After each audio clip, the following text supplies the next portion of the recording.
Hello everyone, and welcome to the History of Byzantium, episode 255, The Third Crusade, Part 1. Last time, we heard how the Sultan of Egypt, Saladin, took control of Nur al-Din's empire and used its resources to crush the Kingdom of Jerusalem. Outremer was always outmanned and outgunned by its Muslim neighbours, but no one had been able to bring that superiority to bear until Saladin came along. Once the Crusader army had been annihilated, nothing stood between the Sultan and Jerusalem itself. The Holy City quickly surrendered on the 2nd of October, 1187. As you can imagine, news of this disaster spread rapidly towards Western Europe, and Pope Gregory VIII immediately called for a new crusade to rescue Outremer. As I mentioned 2 episodes ago, the timing couldn't have been worse for Isaac Angelos. The new emperor was struggling to keep control of the Roman world. He could barely trust his own nobles, the Bulgarian rebellion was gathering steam, and he just learnt of a new uprising in Anatolia. This was led by the governor of Philadelphia, Theodore Mangafas. Philadelphia was the capital of the revived Thracian theme, and with little support coming from Constantinople, Theodore was left alone to deal with a nasty Turkic raid the year before. So he did what all the nobility were doing these days. He declared himself emperor and stopped sending tax to the capital. Isaac took his army across the waters and besieged Philadelphia early in 1189, but reports soon reached him that a German-led army of crusaders was on the move and would be crossing into the Balkans in a couple of months. Isaac was forced to negotiate with Theodore. Mangafas was allowed to remain governor of Philadelphia as long as he renounced his imperial title and sent his sons to Isaac as hostages. It was a solution which made Isaac look weak, but as had been the pattern of his rule so far, the emperor felt he had no other choice. After all, the worst Mangafas could do was deprive him of tax revenue, whereas the Latins could deprive him of Constantinople. The crusade had been preached far and wide during 1188.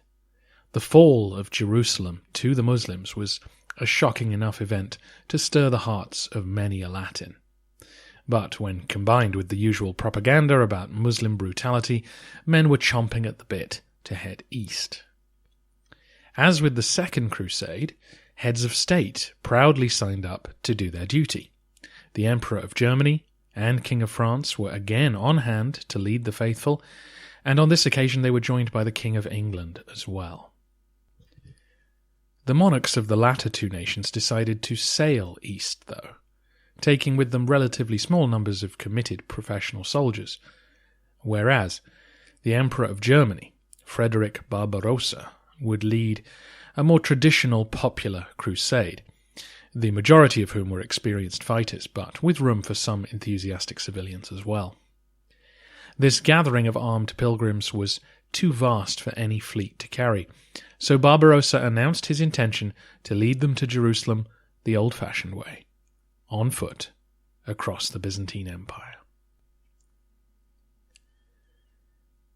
Isaac had sent envoys to Nuremberg in autumn 1188 to discuss terms with the German emperor, and these discussions were friendly, following the same contours as past negotiations. The Romans promised to allow the Crusaders to cross their lands, to provide markets for them, and to ship them over to Anatolia. While in return, Barbarossa agreed that his men would not attack Roman settlements en route. But despite this seemingly good-natured agreement, both sides were far more suspicious of each other than had been the case in the past. The Romans had every reason to be suspicious of Frederick Barbarossa. They had not forgotten his fractious relationship with Manuel, his insulting letters referring to Komnenos as king of the Greeks, or the threats he'd issued, real or imagined, towards Byzantium. The German monarch, now in his late 60s, was a hugely respected and commanding figure in Latin Europe. If anyone could succeed in capturing Constantinople, it would surely be him. More grounded worries were found in the form of Serbian and Bulgarian ambassadors also present at Nuremberg. The Romans knew exactly what that meant. These rebellious Balkan statelets were trying to gain German patronage, and would certainly attempt to poison Barbarossa's mind against them. The presence of Serbian and Bulgarian armies in the Balkans definitely made Isaac's job harder. Both groups were occupying Roman lands, meaning harvests of food and tax were not reaching the emperor, and with the rebellion in Anatolia only just halted, Angelos was worried that the necessary resources to supply the Crusaders might be hard to come by. Still, all these worries were on the Roman side. The Latins had no reason to be suspicious of the God-fearing Byzantines, did they? The Latins gathering in Germany were, of course, men who had a passion for crusading. They had read, or at least heard, the stories of the glorious First Crusade and the disappointments of the Second, both of which, in Latin accounts, included anti-Byzantine sentiments. Roman intransigence and duplicity were widely believed to be a factor in the failings of those missions. Barbarossa himself had taken part in the Second Crusade. He had swung his sword at Byzantine troops. He knew that their promises of friendship were not always backed up by action. More recent events clouded the horizon too. Just 7 years earlier, Latin merchants had been massacred on the Golden Horn on the orders of the Emperor Andronicus. And it gets worse. Rumours had been circulating in the West that the Byzantines had formed an alliance with Saladin himself. Diplomatic contact with Saladin is not mentioned by Choniates, but is detailed in a letter that an unknown Latin source sent west during Andronicus's reign. The contents of the letter included a plan for the Romans and Muslims to work together to destroy Outremer, at which point Byzantium would gain control of Jerusalem and various other cities, while Saladin would keep the rest. Such a plot is pure fantasy, but the gist of what was being discussed may well be true. It would fit into the centuries-long understanding between Constantinople and Cairo. You may remember that back in the reign of Basil II, these two powers developed a diplomatic status quo. Enough space existed between them to avoid direct conflict, and the one thing which the emperor always asked of the caliph was to allow Orthodox priests to be left in charge of the churches of the Holy Land. Roman emperors saw themselves as the head of the Christian world, and their protection of the holy sites had usually been respected by the various Muslim powers who controlled them. It's entirely possible, then, that Andronicus had sent a standard letter to Saladin saying that, in the unlikely event that you become master of Jerusalem, we would like our former rights restored. As ever, the confusion for the Latins was the idea that the Byzantines would be interested in suzerainty over a place they did not physically occupy. Hence the garbled interpretation of Roman policy being aimed at the capture of Jerusalem itself. That's the best guess we have anyway about what was going on. These rumours were inflamed when Saladin actually captured Jerusalem and handed over control of the Church of the Holy Sepulchre to the local Orthodox clergy. This seemed to confirm the worst suspicions of the Latins, and soon men and women in Outremer were writing home to warn their fellow Latins not to trust the Byzantines, who, outrageously, were working with Saladin. On this occasion, we actually have confirmation from the Muslim sources that negotiations were going on, and as we suspected, Isaac Angelos merely wrote to confirm that the rights of his clergy would be respected. In return, the emperor ordered that the prayers said in Constantinople's mosque would be directed to the Abbasid Caliph in Baghdad from now on. For the last 2 centuries, they had commemorated the Fatimid caliphs in Egypt, who Saladin had just eliminated. It was in a mood of mutual suspicion and fear, then, that the Crusader armies crossed into Byzantine territory on the 1st of July 1189. Barbarossa had just enjoyed a relatively trouble-free crossing of Hungary, where King Bela had not only treated him with all due respect and hospitality, but had provided him with money and troops to aid the crusade. Our best estimate is that Barbarossa had 20,000 men at his back as he crossed into the Balkans. The Germans sent envoys ahead to Constantinople, while Barbarossa was greeted by the Byzantine governor of Branicevo. The emperor was warmly greeted and given gifts and set off south a few days later, but almost immediately things started to go wrong. According to the German accounts, they were directed down the wrong road south, which hampered their progress, and they were constantly attacked by local bandits. Horses were stolen, carts plundered, and unarmed pilgrims murdered. When the knights captured some of these thugs, they confessed that the governor of Branicevo had directed them to attack the Crusaders. This could be an excuse, which the crooks hoped would help them avoid punishment, but it's possible that the Romans had encouraged the locals to attack the Latins in order to soften them up and make them more dependent on Byzantine assistance. During the First and Second Crusades, similar incidents took place. The next stop on the journey was the town of Niš, which the Romans had not rebuilt since it was sacked by the Hungarians a few years before. It was being occupied by the forces of the Serbian leader Stefan Nemanja. The Serbs welcomed the Germans warmly and asked Barbarossa if he would officially endorse their conquest of the town. Barbarossa, whose only concern was to keep the crusade on track, demurred. Envoys from the Bulgarians also visited him and offered assistance against the Romans, but again, Frederick remained hopeful that Isaac would honour the promises he'd made.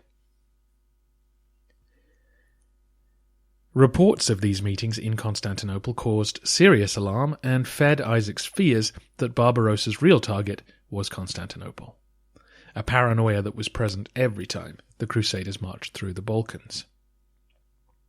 The Germans continued south, but were infuriated to find that the mountain passes had been blocked with rocks and felled trees. This slowed them down considerably and left them exposed to more attacks. Latin accounts report arrows being fired at them from the trees and goods being stolen in the night. Malaria and dysentery also began to spread in the camp. When the host finally reached Sofia, the next Byzantine town, they were further angered to find the inhabitants had all fled, taking their food and supplies with them. Barbarossa was becoming increasingly frustrated.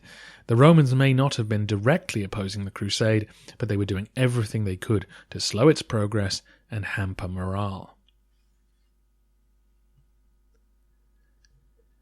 The confused Roman response to the Latin advance is well articulated by our historian, Nikitas Choniates. He says that the inexperienced Isaac was torn between those advising him to treat the Crusaders as friends and those who saw them as enemies. The emperor vacillated. The goal for Byzantine emperors in these scenarios is to be outwardly friendly while inwardly firm. You want the Latins to feel accommodated, but you also want them to be dependent on your largesse. This dependence will make them obedient. It will stop them from attacking your people and get them to cross over to Anatolia in an orderly fashion. These tactics worked well for Alexius and Manuel because they had the power to back them up. But with Isaac's realm in chaos, he was clearly afraid that the Latins might take advantage of him. With little legitimacy to call upon, there was every chance that Isaac would be stabbed in the back by one of his nobles, particularly if the Latins lingered too long on their lands. Presumably then his efforts to slow and weaken the crusade were a clumsy attempt to even the playing field, making them less able to attack Constantinople itself. But of course it's a dangerous game. At what point do your obstructions become a provocation? Choniates was caught in the middle of all this. Since the fall of Andronicus, his career had been on the fast track. His patron was good friends with Isaac, and Nikitas' rhetorical skills had been put to use to praise the new regime. Choniates was therefore promoted to be governor of Philippopolis in the Central Balkans, which would be the Germans' next stop. Our eyewitness reports that he spent weeks strengthening the defences of the city, only then to receive a letter from Isaac ordering him to tear down some of the walls to stop Barbarossa from being able to use the city as a fortified camp. Hilariously, Choniates also observed agents being sent out to block the nearby mountain passes, but they blocked the wrong passes and watched on with horror as the Germans made steady progress towards the city. Given the bad blood between the two sides, Choniates decided to abandon Philippopolis at this point. He didn't strip the city of provisions, though, meaning at least the Latins had something to eat when they arrived. Not that this did much to improve Barbarossa's mood. The emperor had worked hard to maintain the discipline of his army and stop them from raiding the countryside. But Isaac had failed to provide any money or markets for his men, and their supplies had run out. So Frederick had no choice at this point but to cut them loose. The Latins fanned out and began taking food from the locals. Choniates and his subordinates joined a small Byzantine army nearby sent to shadow the Germans. But Frederick's forces were alarmed when they discovered them and launched a surprise attack which quickly scattered the Roman troops. At this point, Isaac finally made diplomatic contact with his opposite number. Unfortunately, it was to inform Frederick that the envoys he'd sent ahead had been arrested and were being held in response to Barbarossa's meeting with the Serbs and Bulgarians. This angered the Germans, who saw the arrest of the envoys as an act of war, and found the grandiloquent tone of the envoys insulting. Isaac had also referred to Frederick as King of the Germans, rather than Emperor of the Romans in his letter, which was a major faux pas. Isaac's letter demanded new hostages be sent to guarantee the Crusade's good behaviour. Once they were sent, markets would be opened in accordance with the original agreement. Frederick restrained himself and simply responded that when his envoys were set free, he would be happy to talk about sending fresh hostages. Meanwhile, he gave his men further license to assault the Byzantine countryside to gather the provisions they needed. This they did easily, capturing the surrounding towns and forts. This was a darkly serious matter. The Crusaders were turning into an enemy army, occupying Roman lands at the point of a sword. By now it was November, and Barbarossa realized that because of the delays he'd faced, he would need to winter in Byzantine territory. He therefore marched south and captured the city of Adrianople. His subordinates spread out across Thrace, taking what they needed from the peasantry and occupying more fortresses. Isaac continued to change his mind. Choniates was now back at the capital and told Isaac what he'd learnt. The emperor was shocked to hear that many Latins actually believed he was in league with Saladin. He reopened negotiations with Barbarossa, and peace seemed close at hand.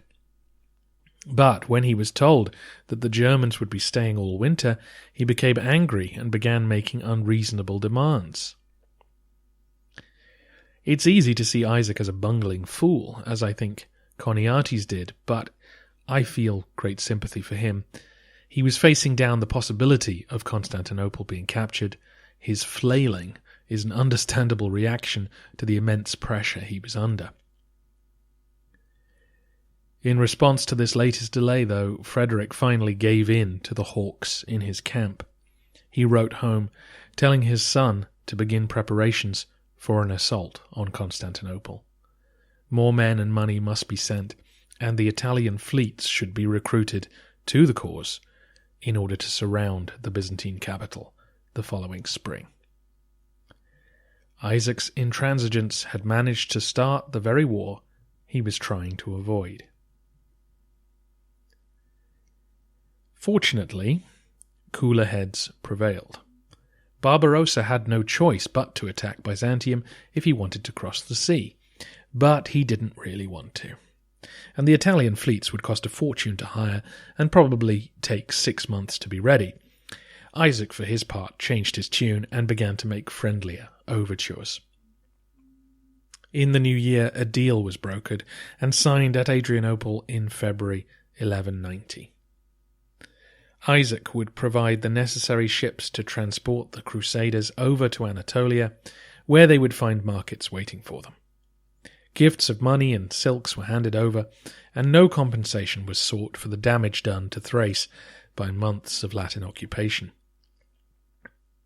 Frederick, for his part, would restrain his men from ravaging the countryside in Anatolia. 500 leading men from both sides gathered in the Hagia Sophia on the 22nd of February to swear to honour the agreement. Isaac sent 18 hostages to remain in the German camp until the crusade passed from Byzantine territory. The absolute worst-case scenario had been avoided, but this whole episode was a humiliation for Byzantium. First the Hungarians, then the Normans, now the Crusaders. Byzantine control of the Balkans was merely an illusion. Its people had little reason not to throw in their lot with the Serbs and Bulgarians. The occupation by the Latins had also seen anti-Byzantine propaganda spread like wildfire. The Latin ambassadors claimed that they had been humiliated in front of representatives of Saladin, which seems unlikely. They claimed that the Patriarch had encouraged his congregation to murder any Latins they came across, which clearly didn't happen, and that poisoned wine barrels were being circulated in Thrace to kill crusaders. All this nonsense fueled a sense that the Orthodox were not real Christians, and beneath the contempt of men on crusade. Nasty incidents took place, including a church being burnt down on spurious grounds. It's not hard to imagine in this atmosphere how Constantinople could be turned into a legitimate target by the Latins. Barbarossa and his men made their way to Gallipoli, where they were ferried to Asia by the imperial navy. It was late March when the last Latins touched down, and the crusade spent the next month marching south towards Philadelphia. Again, they complained that the locals kept attacking them. It's doubtful that this was done on Isaac's orders. He had no incentive to delay the Latins any further. It was probably just local opportunism. By the 21st of April, the Latins arrived at Philadelphia, but Theodore Mangafas had failed to prepare the size of market that the Crusaders required. Small contingents of Latins had to be let into the city to buy food, and inevitably a brawl broke out. The Latins were arrested and held overnight. A major diplomatic incident could have unfolded, but the governor begged for Barbarossa's forgiveness, and the matter was quickly resolved. The crusade now moved east along the Meander Valley and eventually out of Roman territory. It had been a miserable year for Isaac Angelos. He was an inexperienced emperor, and it had shown. His indecision had very nearly brought the empire to the brink of catastrophe. He badly needed a victory to help secure his hold on power, and the obvious threat to face down was the growing Bulgarian revolt. In our next regular episode, Isaac will march out again against Peter and Arsene, while still more pretenders will rise against him across the empire. For those of you who would like to follow Frederick Barbarossa as he crosses the plateau, I have recorded a special episode about the rest of the Third Crusade. That episode will be available on Patreon in a few days' time at the $6 a month patronage level. Just go to patreon.com/History of Byzantium to sign up. If you do, you can hear how Barbarossa gets on when he reaches Myriokephalon, and we'll talk about the French king and Richard the Lionheart, who will be sailing to Outremer sometime later. If you pay $6 to get your hands on that Patreon podcast feed, you will also get access to every other bonus episode of the History of Byzantium that's ever been produced. John Chrysostom, Porphyrius the Charioteer, Women in the Roman World, the capture of Jerusalem in the First Crusade, all just for $6. and you can cancel your sub anytime you like. I mean, come on, that's an insane offer. You'd have to be crazy not to take it up. Anyway, I'll stop shilling like a Byzantine merchant at the side of the road and let you audio pilgrims go past on to your next destination.